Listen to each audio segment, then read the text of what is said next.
Hey everyone, welcome back to the channel. If you're an English literature student gearing up for exams, you're in the right place. Today, we the Bookish Nexus in collaboration with Inc., an IVORY publishing house, going to share some essential exam preparation tips and strategies that will help you not only survive, but thrive in your English literature exams. So grab your notes, a cup of tea, and let's dive in.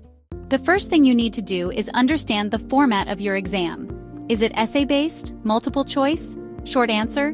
Knowing the exam structure will help you organize your revision. If you're facing essay questions, it's crucial to get familiar with potential themes, characters, and plot points for your texts. For example, if your exam includes a question on a specific novel or play, make sure you understand the key themes like conflict in Macbeth or identity in The Great Gatsby. Break down what these themes mean and how they manifest in the text. Next up, let's talk about themes, characters, and quotes. These are the building blocks of your answers.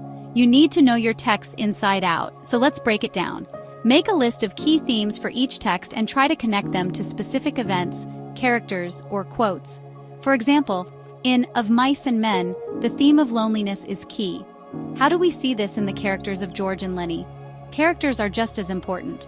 Study their development throughout the play or novel, and understand how they interact with others.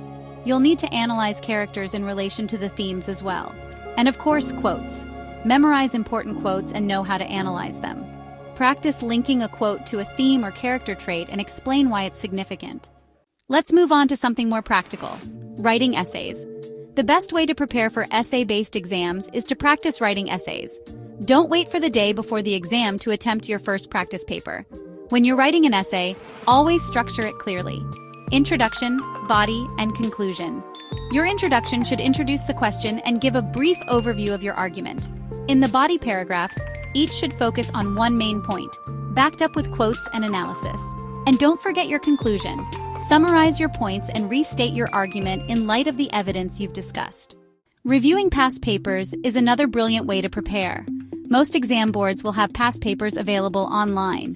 These will give you a good idea of what kind of questions you might face. Pay attention to recurring themes and the style of questions. Are they more focused on analysis or comparison? This will help you prioritize your revision. Now, let's talk time management. Create a study schedule. You don't want to leave everything to the last minute. Plan out which texts you'll focus on each day and make sure you're revising a little bit every day rather than cramming all at once. Remember, regular breaks are key to keeping your brain fresh. For example, let's say you're revising. You could plan one day to focus on themes of social class, another on Jane's character development, and another to practice essay writing. That way you're covering all angles and it's less overwhelming. Consider joining a study group. Sometimes discussing the texts with others helps you see things from different perspectives. You can quiz each other on key quotes, test your knowledge of character motivations, or even work on essay plans together. And don't be afraid to ask your teacher for help.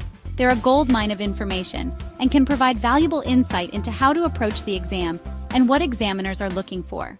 Lastly, and this one's really important, take care of yourself. Exam prep can be stressful, but make sure to get enough sleep, eat well, and take breaks. A clear mind will always perform better than a stressed, exhausted one. Remember, you've been learning these texts all year, so don't panic. You know more than you think. That's it for today's video. I hope these tips will help you feel more confident and prepared for your English literature exam. Let me know in the comments if you have any questions or if there's a specific text you'd like me to cover in more detail.